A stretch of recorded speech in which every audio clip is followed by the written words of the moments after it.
The custom-tailored holiday schedule versus Utah's statutory plan. One of the most common mistakes parents make in Utah custody disputes is assuming that a custom-tailored holiday schedule must automatically be better than Utah's statutory holiday parent time schedule. It sounds reasonable enough. Every family is unique, so naturally many parents believe they should design a unique holiday plan specifically for their family's traditions, work schedules, vacations, grandparents, birthdays, church activities, and travel plans. On paper, these customized schedules often look thoughtful and sophisticated. In real life, they frequently become a source of conflict. There is an old military saying, "No plan survives first contact with the enemy." Holiday parenting plans are no exception. The more complicated and customized the schedule becomes, the more opportunities there are for confusion, loopholes, disagreements, and strategic reinterpretation once real life intervenes. One reason these plans often fail is because divorcing parents usually do not yet know where the landmines are. Most people have never litigated a child custody dispute before.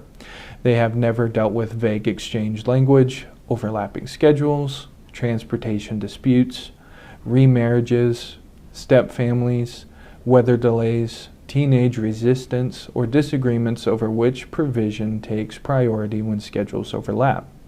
Family law judges, commissioners, attorneys, and mediators have seen these disputes thousands of times. The Utah legislature has too. That is one reason Utah's statutory holiday schedule exists.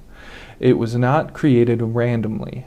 It is the product of decades of litigation, modification proceedings, enforcement hearings, and trial and error. The statutory framework is basically institutional memory. It reflects years of accumulated experience regarding what tends to create confusion, what reduces conflict, and what makes schedules enforceable when parents stop cooperating well. Is the statutory schedule perfect? Of course not. No schedule is, but it is battle-tested. That matters. Ironically, many custom schedules are created specifically to avoid conflict and then end up generating more conflict later because they depend upon continued cooperation between parents who may not cooperate well 5 years from now. A schedule may function perfectly when the child is 6 years old and communication remains civil.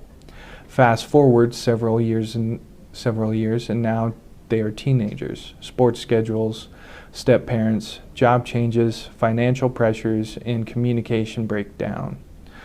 Suddenly, that creative holiday plan becomes extremely difficult to administer cleanly. One underrated strength of Utah's statutory schedule is simplicity and predictability.